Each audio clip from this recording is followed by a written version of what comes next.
Alright, what's up guys? So today is the 23rd of July, and it is not even, I can't even bullshit and say it's fashionably late by any stretch for this cancer season special video. So I've decided, I guess at least made the brainstorming of it to do in honor of each season for the zodiac archetypes, to instead of kind of going over and giving you the same nonchalant, like what Cancer represents and what Cancer season means for blah blah blah, make it a little bit more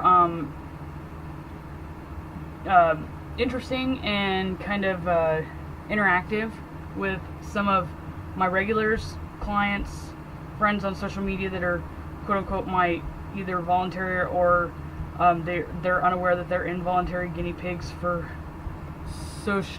astro-sociological observations, and or fans of mine that are on my YouTube channel that watch my stuff that don't hate me. Apparently there are some people out there that don't hate me, and whatever. It's almost Virgo for Mercury, and I'm already starting to get that little, like, fixating on irrelevant details that are sidetracking me to ridiculous proportions. I.e. right now. Anyway, so the concept of these season videos is that I'm sure as time goes on, if I get a following or people that kind of like this, I'm not going to be able to do everybody's charts, but since this is the first one, I just asked for volunteers and I gave like a week time span for people to get their exact correct birth data to me if I didn't have it already. And I'm just going to, I've already casted the charts. There might have been some people that, I think there might be like one or two that slipped through the cracks that gave me their info because I was intending to do this, you know, towards the beginning of Cancer season, if not, you know, at least midway. I know that I'm kind of scattered with the mutable years and Neptune transiting over my 10th house and stuff, and I don't understand the concept of time anymore. But just due to stressful stuff and really intense things going on in my personal life, which I'm not even going to bleed that over into this because I'm tired of talking about that. I'm tired of my YouTube channel starting to look like it's Zach Bagans from Ghost Adventures or something like that. I'm an astrologer, and this is an astrology channel, not Ghostbusters. So, anyway, that being said, I've been a little mental scattered. I take full responsibility for that, but I'm sure that there's been help. But anyway, so ideally I'm just gonna go through just rapid fire the random charts I see. So not only my ulterior motive for me, which I'm sure most of them don't care because I already have their data anyway, I'm organizing my solar fire data records of charts, and I'm actually making folders for each archetype just so I have something to reference, because one thing I like to emphasize over and over again: stereotypes should not be perpetuated. Generalizations are the biggest sin in my eyes with astrology, because the whole concept of an astrological chart, regardless if it's natal, transit, whatever, composite, synastry, draconic, however, whichever ones we're going to all list, we're going to try to be all Virgo about it. They all have their own distinctive dynamic, a fingerprint, a cosmic fingerprint that is actually not even replicated.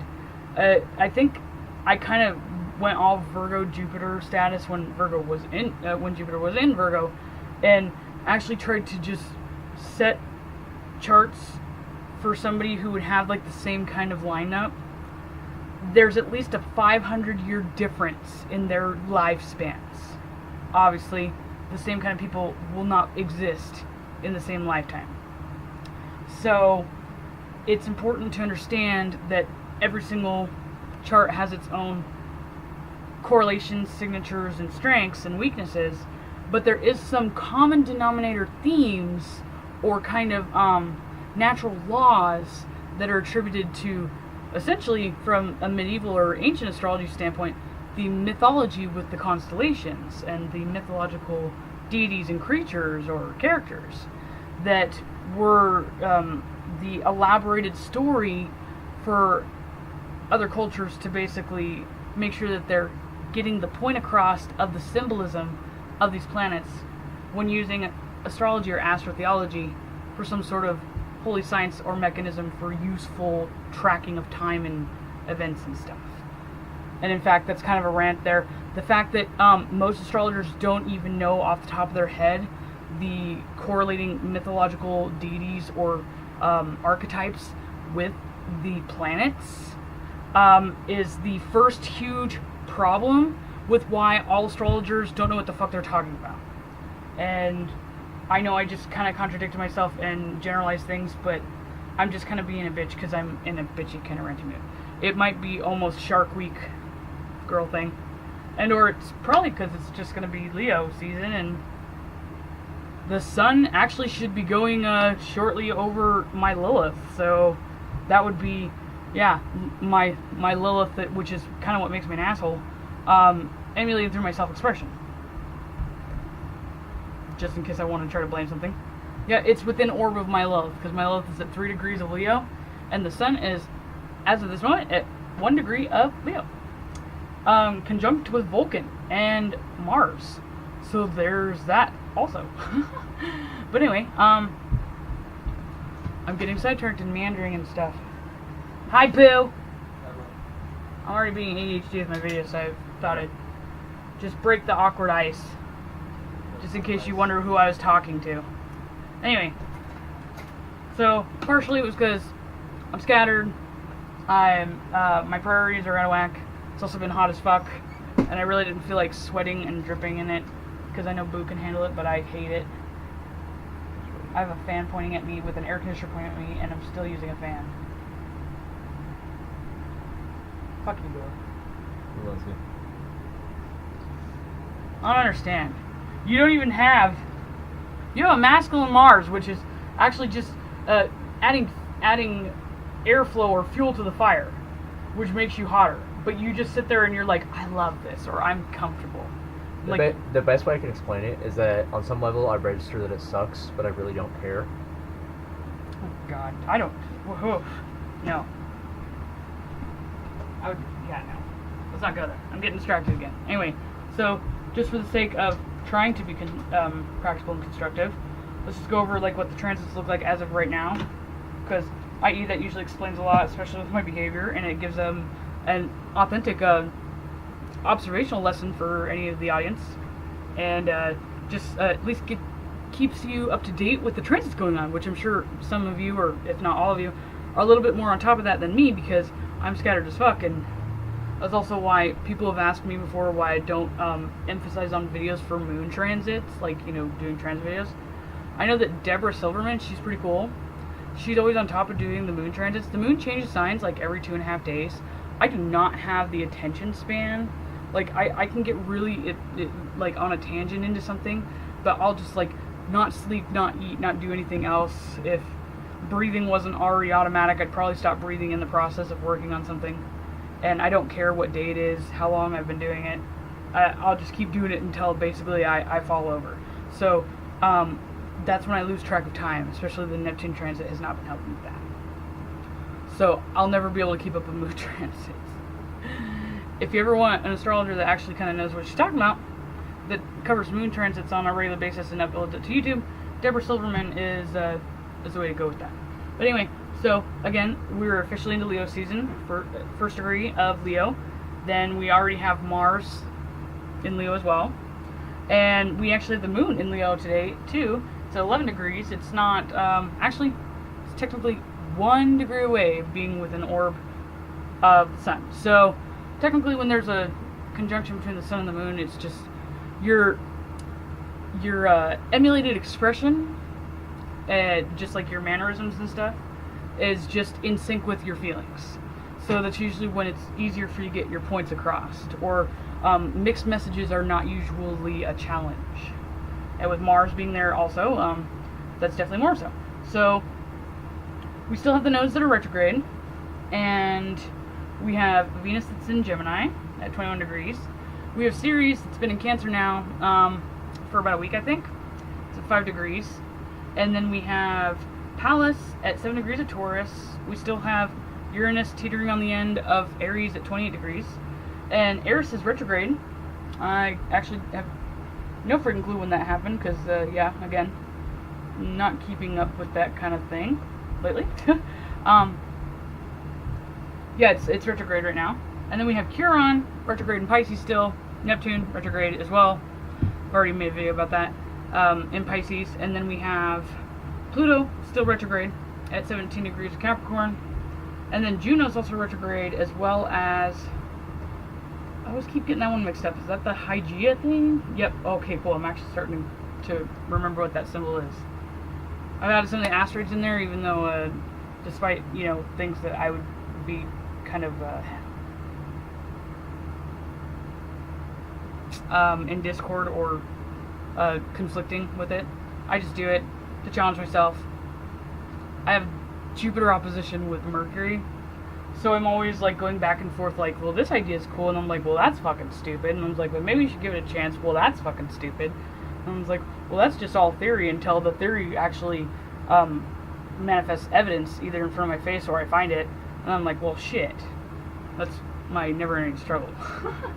But anyway, Saturn is still retrograde in Sagittarius, and actually Lilith is now at 17 degrees, and it's 3 degrees off. So it's 1 degree away from being in conjunct with Saturn. But, I mean, it's got delayed effects. Saturn is one of the generational planets. Just as I've tried to reiterate this to people, this is turning into a rant more than my Cancer video, I'm sorry. But my Cancer friends will probably love this, because you guys love gossip and drama, I know you do. The majority of you, at least, will dabble in it here and there. And especially since I kind of, like, talk shit in an intellectual way, and you're still learning stuff even though I'm being a bitch. It's still, I don't feel as guilty, per se. But anyway,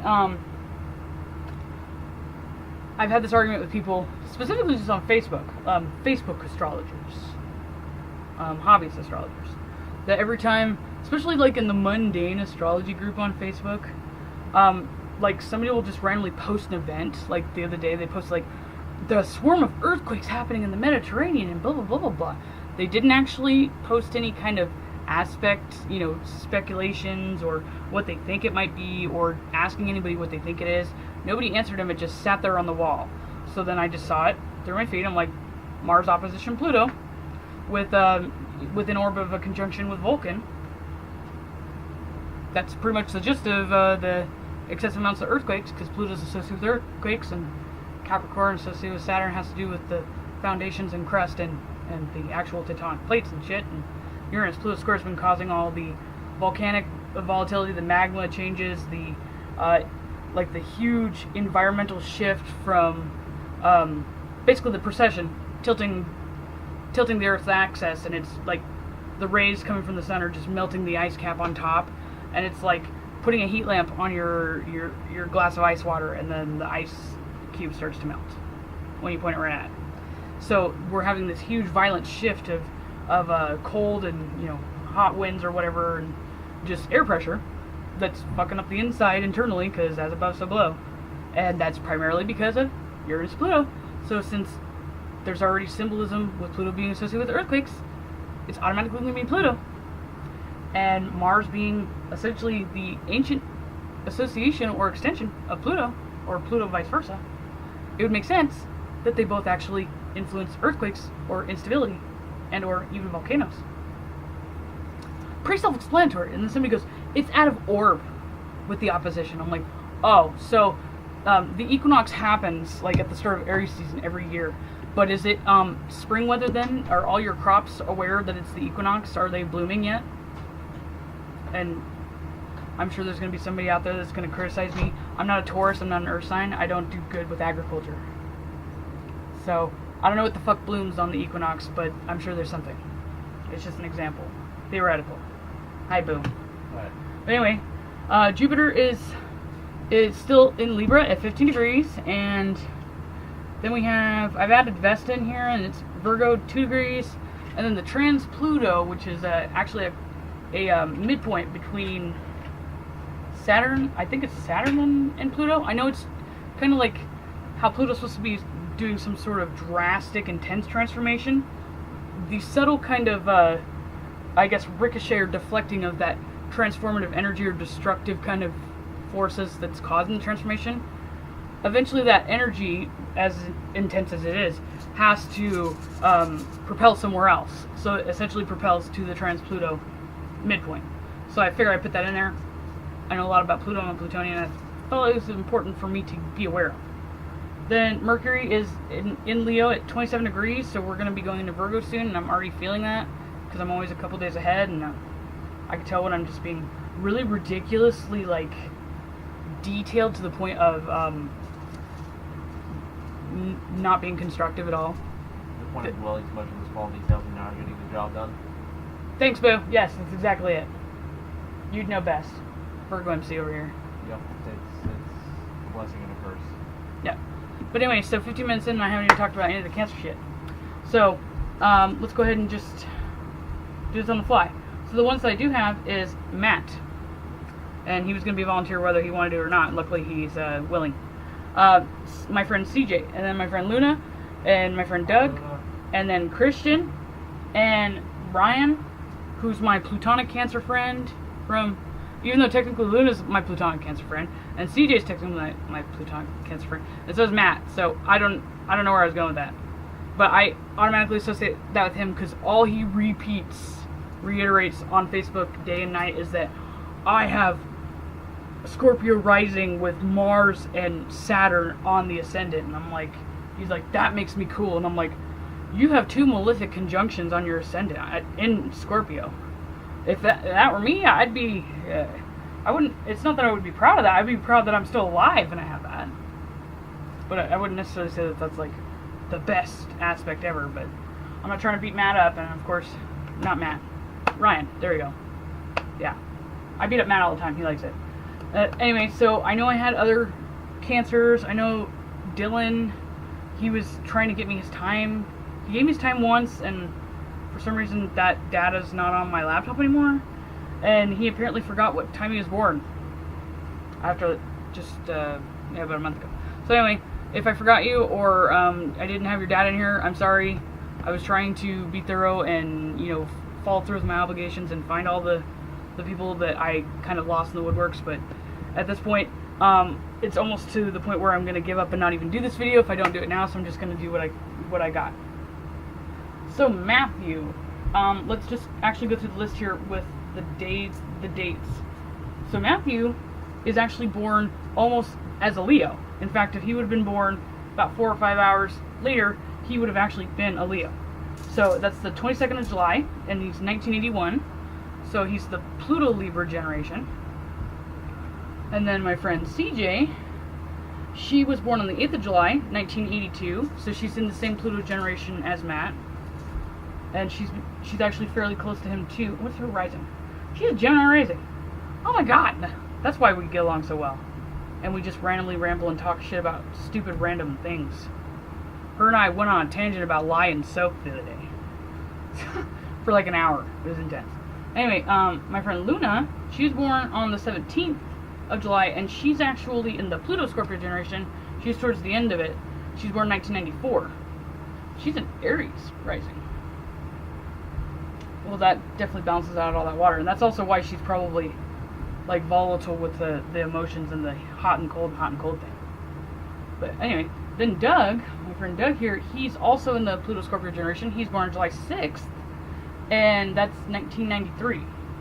He is a Sagittarius rising. He's got a lot of water in him to totally mask that Sagittarius rising. I would have never known it, honestly.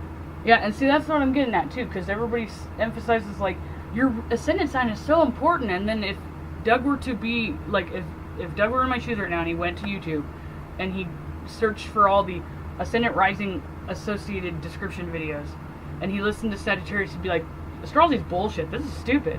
I was like, this doesn't sound like me at all. I was like, because Doug has a really excessive amount of, first off, he's got different elemental factors with his personal planets that actually causes a personality conflict, more or less, which translates in layman's terms to ADD. So it's kind of hard to get a fire ascendant sign, to be reactive or responsive. They're not paying attention to you. That's Doug's struggle. So he might actually get stuff, and then he processes it, and I think that Neptunian fog, he's a Cancer, but he'd fool you and you'd think he's a Pisces. except for he doesn't have the signature gap, fish gap between his eyes. And that's not me picking on Pisces. I know they're going to take it that way, especially with Chiron being in Pisces and Neptune being retrograde, and they're both retrograde, and the victim complex. I'm not picking on Pisces. Y'all motherfuckers rocking the inmost look. Like, you guys are associated with fish. There is a little bit more of a distinctive gap between the bridge of your nose and your eyes. I'm just telling you. I'm the inmost look, you damn fish people. I'm a Scorpio Mercury. I notice stupid shit like that. And I have a Virgo Mars, and it's aspecting all kinds of other shit that makes me really obsessively observant to details. And yeah, that may not be important or relevant to you, but I can tell a Pisces from a mile away almost. That makes it sound like I'm making fun of him now. I'm done. I'm moving on. Sorry. Look, fish people. Anyway, Boo, you're horrible. My friend Christian, he was born on the 3rd of July, 1991, so he's still in the Pluto-Scorpio generation, but he's not towards the end, so there's no actually distinctive commentary that I was trying to get with that, I think. He is a Virgo rising. I can see it. Is that all the ones I have? No, Ryan. I can't even say his last name, and I'm not even going to. This makes me think he's like my Kansas friend. My Kansas Cancer Plutonian friend. Yes.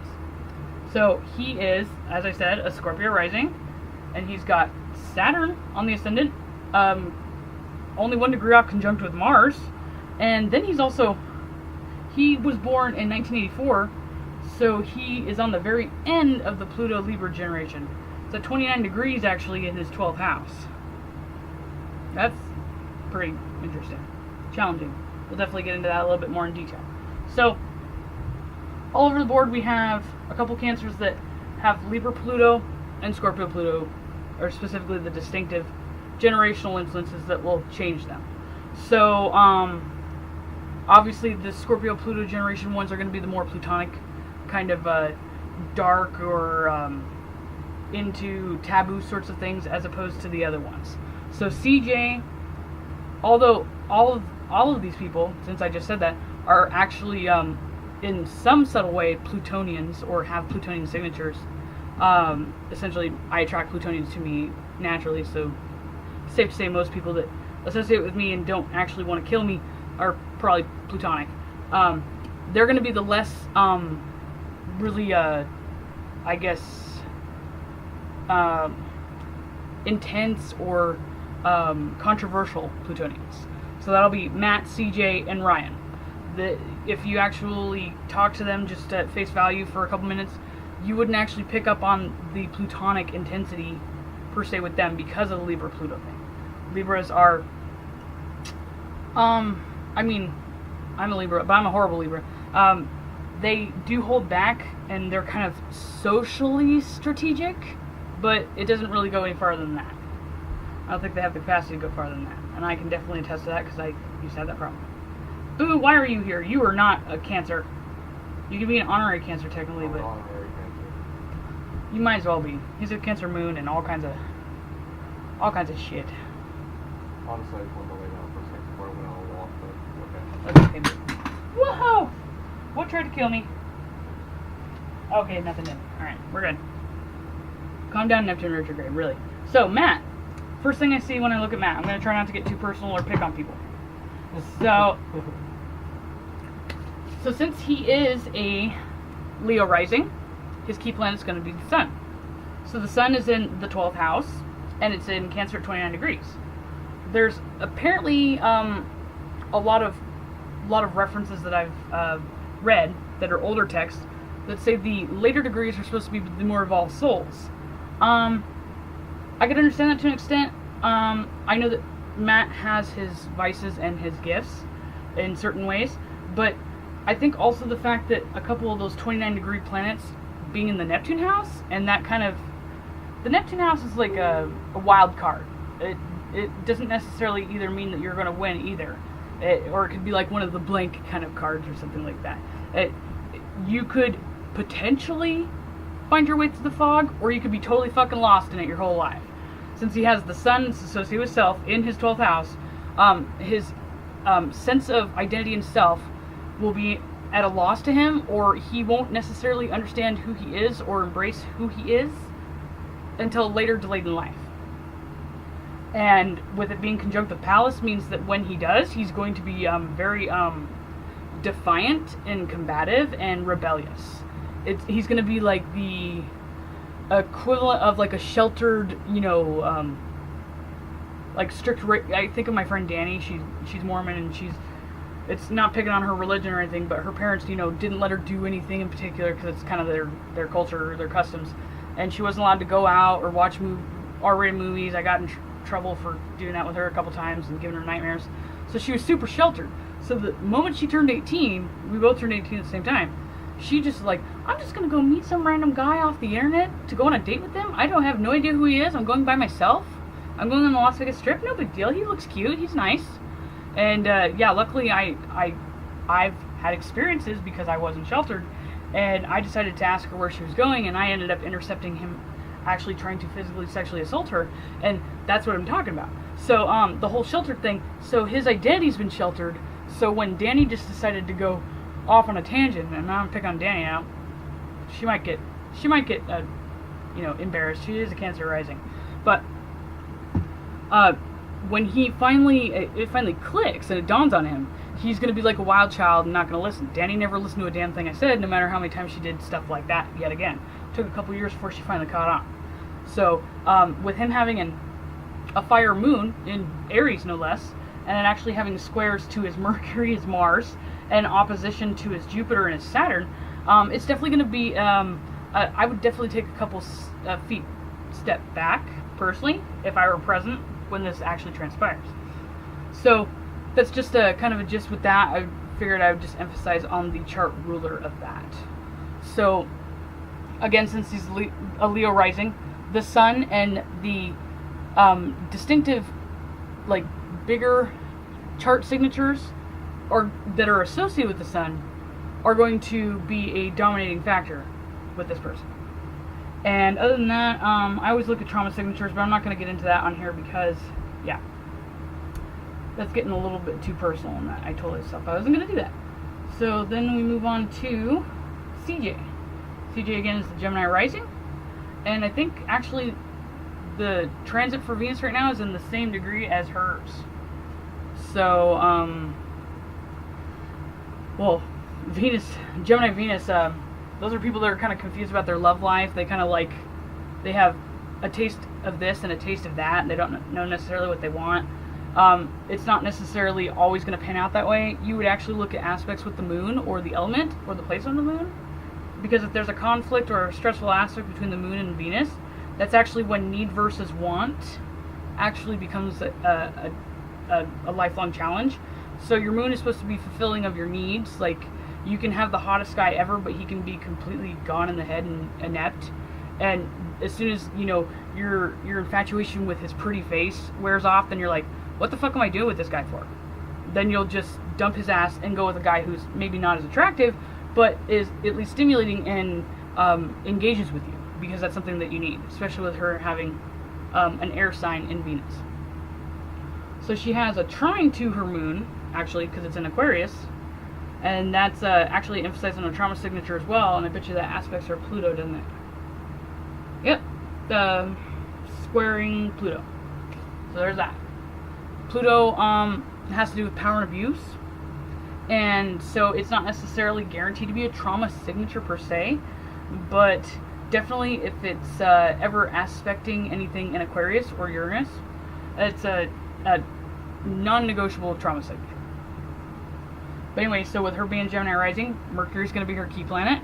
She has Gemini Mercury. Oh my gosh, TJ, I'm so sorry.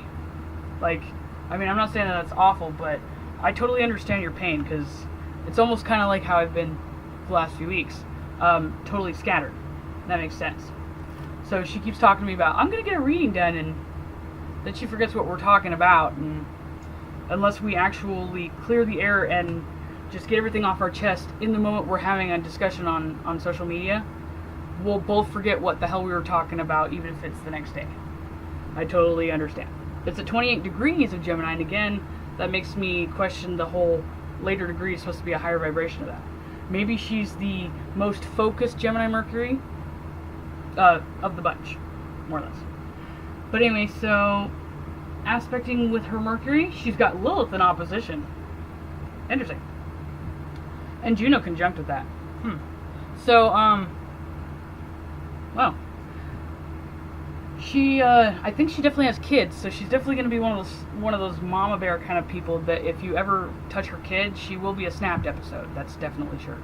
She's not necessarily, I wouldn't say that she's something to be scared of per se, but if you antagonize her in the right way, there'll be blood. That's the Plutonian signature right there. She has 24 degrees for Pluto, by the way. Oh, and she's got Jupiter in Scorpio. I should ask her a little bit more about some of her certain life experiences per se, because that'll give me more of a personal insight to Jupiter and Scorpio. Obviously, I use kind of the mythological archetypes and the very few universal laws with astrotheology and just the actual effects of the planets, and then I translate them to signs and I incorporate obviously psychological behavior theories to determine the behavior or the dynamic of certain signs and planets and aspects. That's why I'm so accurate with that, because it's psychology based first and foremost. But I also like to emphasize too, it's important to get an actual insider's perspective. If you are a fire sign and you're sitting there talking up and saying that you know everything about water signs and everything that you say is the ultimate altruistic right, and then a water sign shows up and decides to argue with you and say, dude, I'm not like that at all, you need to shut the fuck up, back down, and you are not a water sign. Let the water signs speak for themselves. That's the beauty of all of us kind of talking, discussing, integrating ideas, and everybody having at least a basic knowledge of astrology, because Boo could give me insight to other things that I possibly could not even fathom, and until he actually presents those kinds of concepts to me, they wouldn't have even crossed my mind, and vice versa, and that works for everybody. That's why it's important to have everybody involved. So, although I did that Jupiter and Scorpio video, maybe I'll talk to her, and depending on how shy she is, I don't think she would be with a Gemini rising. Yeah, and a moon in Aquarius. She'll probably do it if she gets bored. She's got Skype, maybe. Alright, so let's move on to Luna. So she's an Aries rising. She's got Eris on her near her ascendant. At least it's retrograde, so her rebelliousness and basically anarchist kind of potential behavior is at least she restrains it or it's delayed. So at least that's good for anybody who potentially would be in the pathway of that. I would definitely not want to be in the way of somebody with Eris and Aries on their ascendant, especially with it. What is it aspecting? It sextiles her south node, and it's in opposition with Juno. So Juno is like the self-righteous kind of activist sort of person, not the Chiron and Pisces retrograde victim complex thing, but when somebody actually goes out and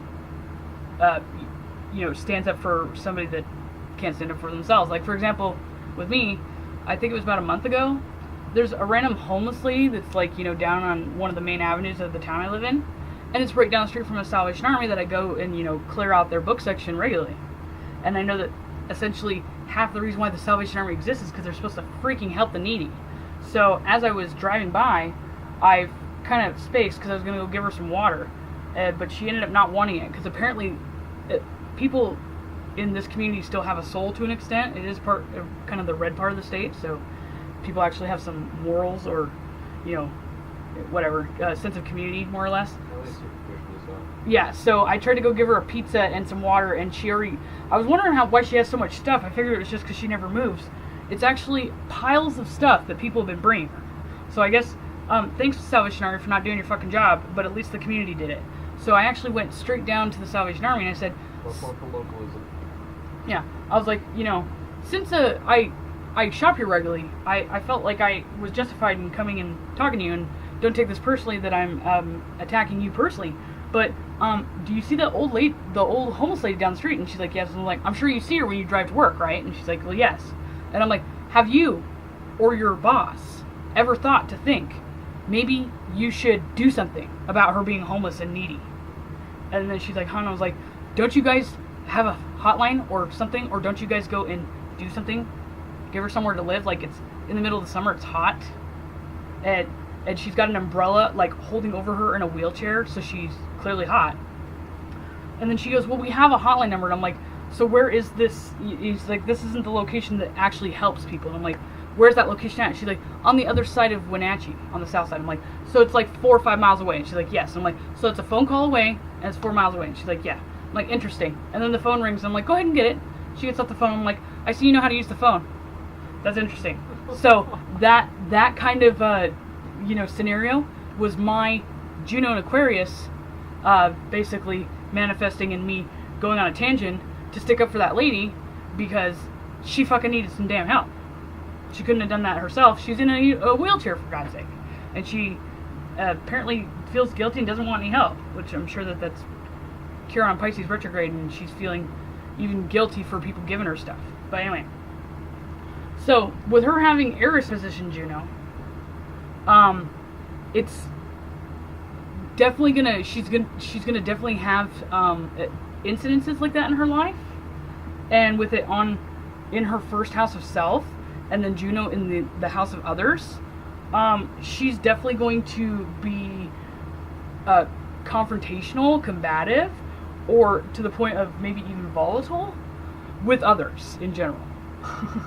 And Juno is in the quadrant of Mercury, and then teetering on the edge of Uranus. So it's definitely going to be explosive, and she's definitely going to shock some people, and it might be definitely abusive. There will be abuse involved. She's a platonic persona, though, but yeah.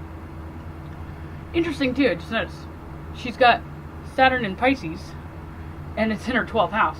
I know that Saturn in Pisces actually, or Saturn in Mutables in particular, were one of the signatures for like the actual demonic possession events, for like the real life event that inspired the Exorcist movie and the Emily Rose phenomenon from Germany, and then another possession that happened like 1912 or something like that. I don't remember the chick's name.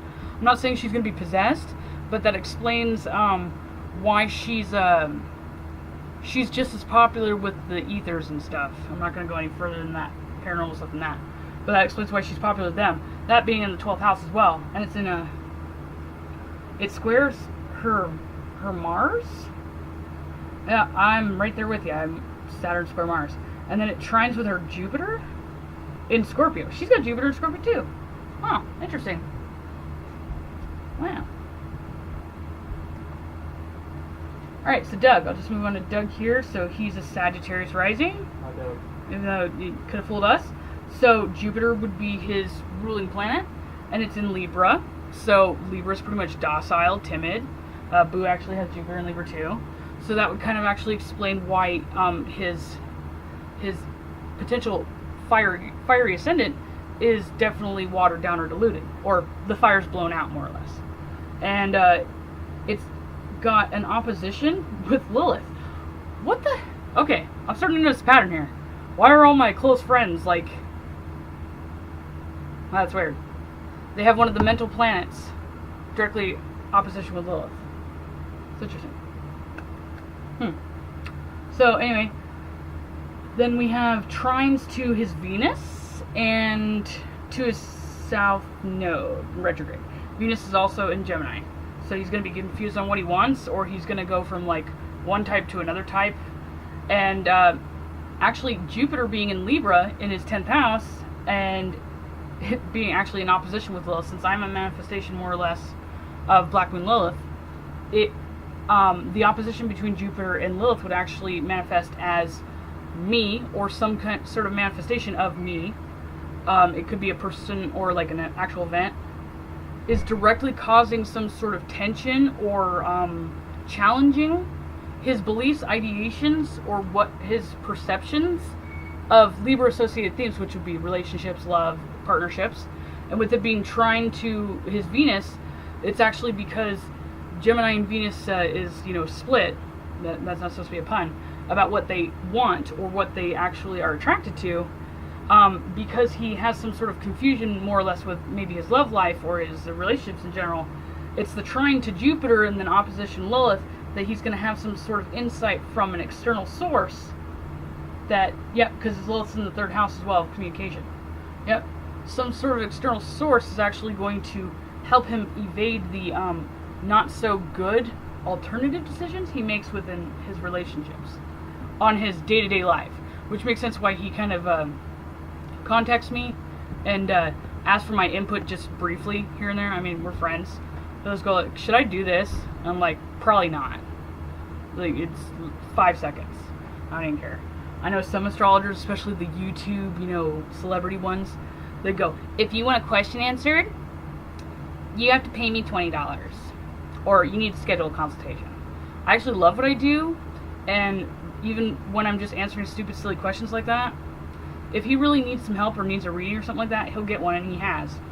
But even just learning about his perspective and his experience with that transit and him asking me that question, and me kind of, working through the, the brainstorming problems all with that, I'm actually learning more and becoming a better astrologer in the process, while still being maybe a fucking decent human being and not being a stingy Pluto and Capricorn bitch that doesn't really know anything about astrology. And that's why she wants to charge, and that's why she can't do any. When I say she, of course I'm thinking of someone in particular, but they're all kind of the same. That they're not capable of just randomly answering stuff on the fly like that, because they don't know what the fuck they're talking about. They have to actually think it out, probably rehearse it, and probably record their damn video 4 or 5, 6 times. I mean, I used to do that when I didn't know what I was talking about. And then I chop the fuck out of it. Thanks, Virgo Mars. And it sounded like crap. And you could tell that I chopped the fuck out of it. But with them, they probably actually just waste their time and cut it, delete it, and start all over again and blabber for a fucking hour. But I mean, if all they do is run their mouth, they don't actually research anything, then I guess they got a lot of time to do that. God, I'm not trying to be like this. Oh my god, the sun is too close to my Lilith. That's what the problem is. Anyway, I don't care. I'm not excusing it. I'm just validating what's causing it or influencing it. So then Christian, he's a Virgo rising, and he's got Pallas on the ascendant, and it's in a grand trine with Hygeia in the 9th house. So he's one of Virgo risings and Virgos in general, especially men, he is gay. I mean, he doesn't care if I say that. He's gay, and he's actually one of my gay friends who I don't want to say this, I'm not actually revealing his personal information, but he kind of goes like, yeah, white supremacy, Mein Kampf is kind of cool. I think he had a good concept going. I was like, he's like, I'm Greek, and I was like, I know my heritage, and I was like, white people are better. And he's not like full blown like that, but I mean, he would get along with Boo just fine. And him being a gay kid, born and raised in Vegas, that's a pretty weird perspective. And then wrong. There's actually a lot of homos in the modern fascist movements. A gay kid born in Vegas. Most of the gay people are like on the leftist kind of side, more or less. He actually is the one that stuck up and said, I don't know why that Neo-Starlight's fucking with you. There are only 2 fucking genders. I have a dick, and I like other dick, and I don't need to confuse the two or change mine or make my boyfriend change his. I was like, that's not what science says. And I'm like, oh my god. He's still got a grasp on reality. He's not drunk with Kool-Aid like other morons out there. Yeah. That's one you could serve. Yeah, despite the fact that he's got a lot of cancer in his chart here. But he does have a lot of Earth, too.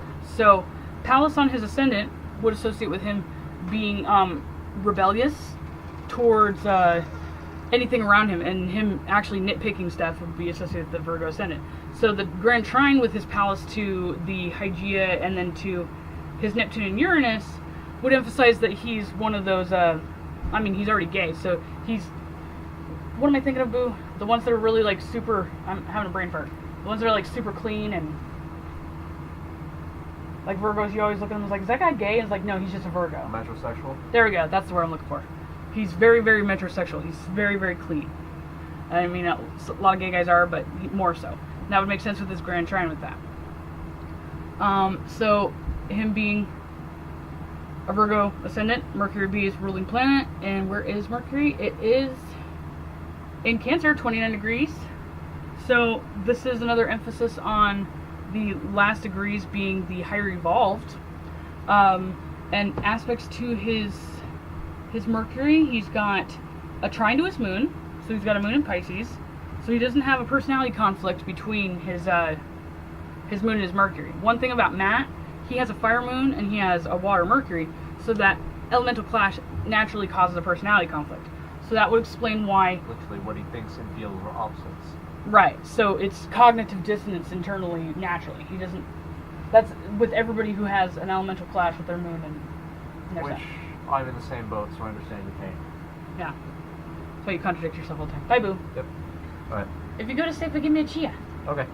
You don't have to, but if you do. If I do. Okay. Anyway. Lock the door on your way out, please. Okay. Alright, so what else did he have aspecting? Then he's got a square to his Ceres in his second house. So, what is the Ceres in air? Ceres in air. So, he naturally is, he's one of those people that goes out and tries to find people to save and fix, more or less. The Palace and the Ascendant kind of emphasizes that as well. Him having the moon in the 7th house too also it emphasizes that he's emotionally invested into other people and the relationships with other people. Did you really come back for your rooms? No, for my keys. Oh. The rooms are nice, they don't need to come with They're me. in your basket. They probably are. I put them in there. Okay. It's the only thing I know that I know where it is. Anyway. So, yeah, other than that, any other major aspects to his Mercury? He's got an opposition to his Juno. Interesting. So again, and he's got Saturn in Aquarius, just like Boo. Hooray. And he's got a bunch of retrograde planets. Most of them are in Earth signs. So that would emphasize that he will be kind of erratic and unpredictable and a wild child in his younger years. And as he ages, he will be more grounded and reliable and sturdy and consistent. And sound mind, essentially. Especially since his Mercury is in water, and a lot of the opposition planets and or the other planets associated with the Psyche, Neptune, Uranus, and the Moon, are all in feminine archetypes or water and earth. So that's harmony, because earth and water mesh well together, fire and air mesh well together. I mean, if you're thinking of an environmental case scenario, fire and air actually, they do great at engulfing the flames, but depending on what perspective you're asking from and who you ask, the flames being engulfed may be good or bad. That's the whole point of perspective, and why there's multiple kind of, points of view to keep in mind, and why there's no black and white associations with aspects or planets or archetypes or anything like that. Yep. Because there's actually different levels of energy and different levels, more or less on an esoteric kind of sense, that all the planets and influences can impact. The spiritual, the etheric or ether world, the mental or the psychological, the emotional, and the physiological world. So astrology actually doesn't cause things to happen. It's more of the recognition of trying to calculate when things happen and seeing the reoccurrence, the synchronicity. That's the one thing that people always go, how does astrology cause that? Astrology doesn't cause shit. Astrology is a calendar. Astrology is going to tell you, like, dude, your crops are all going to die in October, November. So instead of you saying, Scorpio causes all the crops to die, no, the next time that the sun is in the quadrant of Scorpio or the Scorpion, all your crops are going to be dead. AKA October. We've kind of translated that into less embellished stories and creative kind of translations, and just done the bland kind of polarity manifestation with the Neptune and Pisces. Age would be Virgo, would be just basic minimalist ways to translate when your crops are going to die. When we were in the age of Aries, Aries is a fire sign. It's associated with imagination and creativity, and hence why they were embellished into stories, and they actually enjoyed telling them and all kinds of stuff like that. Pisces and, well, Neptune and Virgo are both either too nitpicky to care to hear everything you have to say. They'll just be actually listening to dissect everything and destroy what you're saying as opposed to actually listening to it. And or Pisces isn't paying attention to you, and they're not even here, and they're halfway between here and the ether world. They can't help it. So there's that. Which is another funny thing I kind of wanted to rant about. I find it hilarious because it's, you know, the oblivious projection. Neptune and Pisces, we're all aware that Pisces, Neptune in general, especially when Mercury's in Pisces, that reality and being on top of it with details, or like my Neptune going over my 10th house, I'm not necessarily on top of things and practical and consistent with information. Therefore, observations, scientific methods, or actually processing data and coming to conclusions would be very, very difficult, if not completely, I'd be completely incapable of doing so. And or anything with those aspects that I was mentioning would be completely incapable of doing so. So if we're in the age of Neptune and Pisces, the shadow side projection, like Black Moon Lilith, of the insecurities or the deep-rooted secrets, Neptune's associated with secrets of others, would be a psychological defense or a projection, Pluto projection, of knowing everything and having access to all information, and or acting as if society, modern society today, has all the answers and they are more mentally evolved than any other previous existing civilizations before this one. Despite the fact of the major disconnect, which Neptune's associated with disconnect, with other cultures in anthropology and the records through history. And aka that bleeds well into why most astrologers don't know what the fuck they're talking about.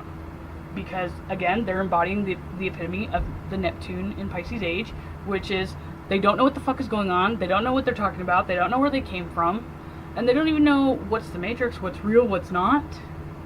And so they definitely can't know themselves. Example with Matt's chart, he has the sun in the 12th house.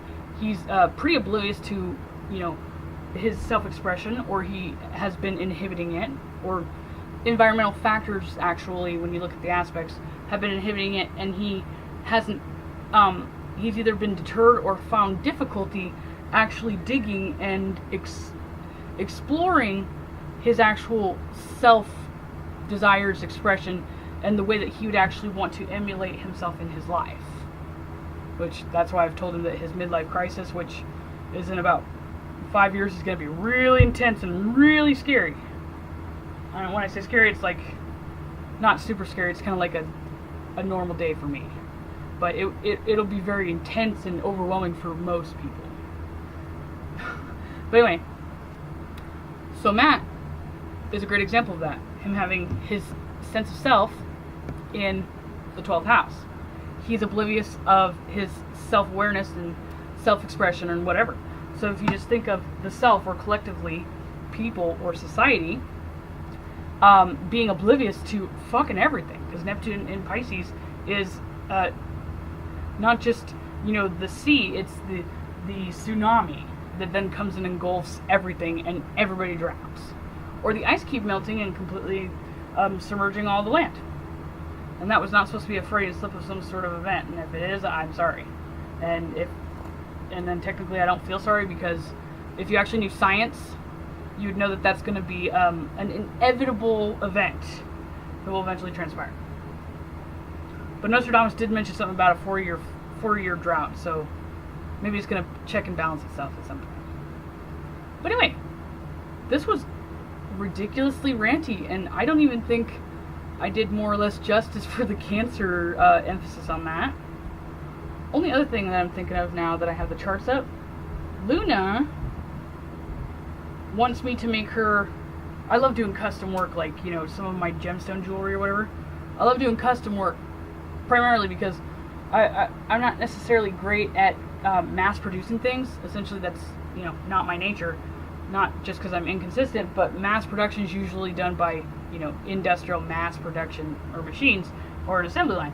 And I'm definitely not like that, and I definitely am not the person that can create the same masterpiece twice, which I think is great and gives it actual character and a unique product experience, and something that I feel that no one else could potentially give the exact same thing that I do, and also no other client is going to get the exact same thing.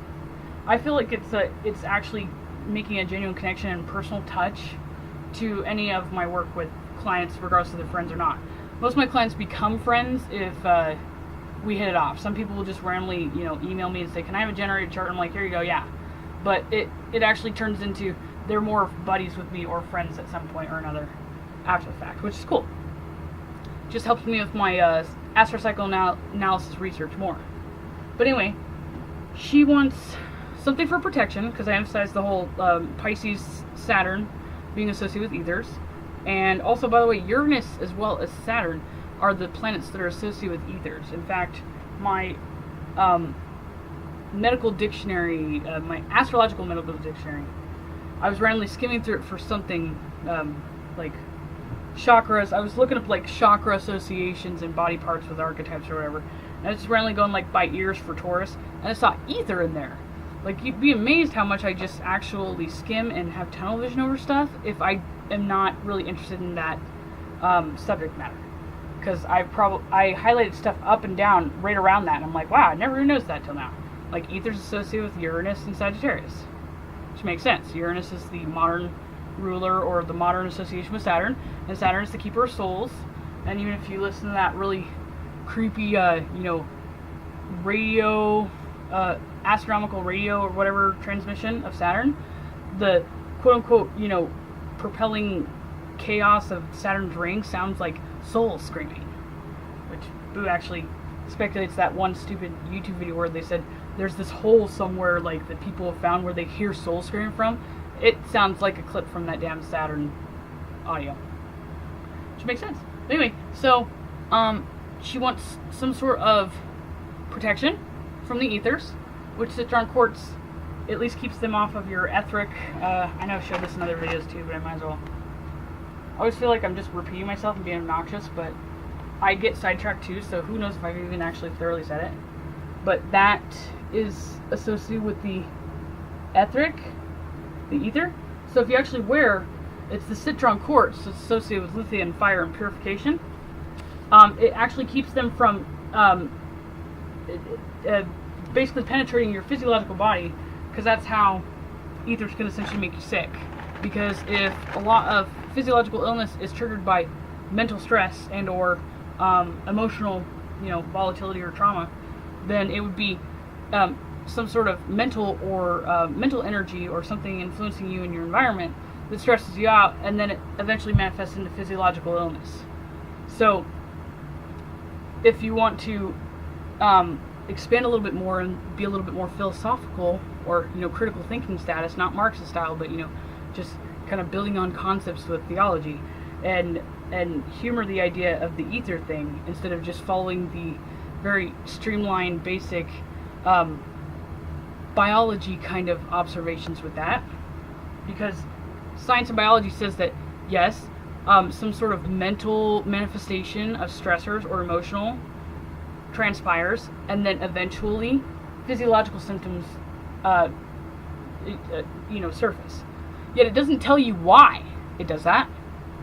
It doesn't tell you how. Well, I guess it does, through blood pressure and stuff, but it doesn't tell you why. Why does it do that? Because why is also motives, not just on a microcosmic level, but on a macrocosmic level. Motives and systems and the purpose and function of things is important. I emphasize that too, because that is the core of how I interpret everything.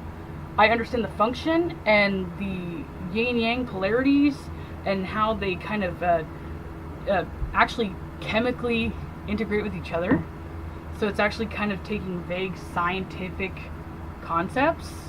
Like if you were going to explain it in like a Reader's Digest version of giving a physics lesson to a 5th grade class and just trying to simplify it to what they could understand, that's as deep as I go with that. And I just kind of apply that kind of concepts to astrology, which is hilarious because the people that are hardcore scientists think that astrology is bullshit, And then astrologers are just not necessarily involved in science, and that should definitely stop, by the way. Anyway, she wants me to make her a gem. I got so distracted. I'm going to have to talk about this or think about this when I'm off camera, because I can't. Yeah. So what the hell is going on right now? It's making me such a space case, besides the fact that I'm just a space case. Okay. Let's do a bi-wheel of me and right now. I'll do that when I'm like, what the fuck is wrong with me today? I sit here, pull this up, and do a bi-wheel of me and right now. I'm like, oh, well, that explains quite a bit. And where the hell did the transits go for today? I swear I just... Okay. Chart, new, right now. Event. And I've decided, I guess I'm going to just make an actual verbal note of this, even though I probably won't remember that. I'm going to default to equal houses when I'm looking at transits just at a glance from now on. I know the app that I use on my phone doesn't have equal houses set to it, even though I could set it. But the benefit with equal houses is supposed to Placius or Placidius or whatever. I always say that wrong. Wait for the one person that shows up and wastes their whole fucking life, an hour, watching my video just so they can nitpick that my bed's not made and that I said Placidius wrong. Placidius, whatever. Yeah. If more people talked about astrology and talked with me, maybe I'd actually pronounce things right. But I just read it. And I'm a little bit special, man. I have a water Mercury. Education was a delayed thing in my life, okay? And I had Saturn's shadow go over my 9th house, so it would be affecting my higher learning and cognition. So there's been a little bit of a challenge with that. Interference mentally. Anyway. So trends is going on right now. Where's the bi-wheel? Bi-wheel. So me, and then trends. Okay. Oh, I hate that wheel formation. I want to change that. So let's see.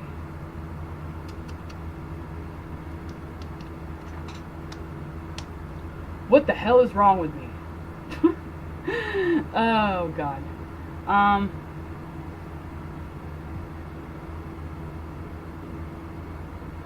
Is there... I don't even know. There's all kinds of things wrong with me. Apparently I'm too oblivious to figure that out right now. Well, obviously it's a cognition issue. So the 3rd, 6th, 9th, and 12th house might be the culprit. So the 3rd house has Mars, Sun, and Vulcan in it. Okay, no. The 6th house has the MC going over. That wouldn't cause it. And the Earth aspect in Aquarius. I have Aquarius ascendant. I mean, I have Aquarius ruling over my 9th house anyway. I mean, hello. That's why, because I'm mentally manic. It could be Uranus.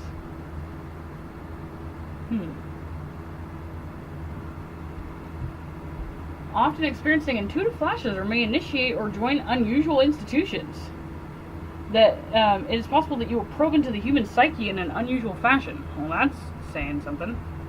And yours is associated with ethers, so thanks, ethers.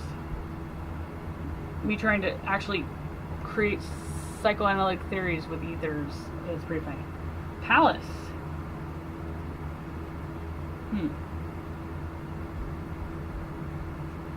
Oh God. As soon as I see the word sacrifice, I'm like, man.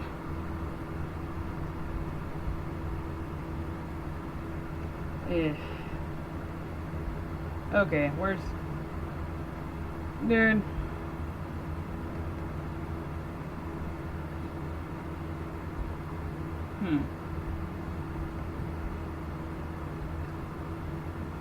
I give up, dude. I give up.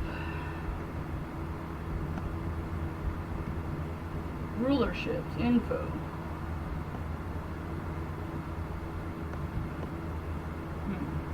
Element. Fire 12, Earth 1, Air 9, Water 4. So, highly motivated with many goals, aspirations of the future. You're You're vital and spontaneous, often enjoying the challenge of traveling down to new and adventurous roads for your life. Your enthusiasm is irrepressible. Your weakness lies in your tendency to exaggerate and the inability to cope with more mundane activities in life. Yeah, hence the video delayed. And you have difficulty coping with realities of everyday life. Practical daily chores seem beyond your capabilities. And you have difficulty concentrating on matters at hand. Ah, there it is. It's because I'm not grounded. Neptune over my 10th house. I've just already regurgitated that probably more than I need to. But if we're all going through Neptune Pisces transit technically right now, maybe you needed to have it repeat. Okay, I'm going. I'm not going to torture you guys anymore. Goodbye. I'll do something later or something.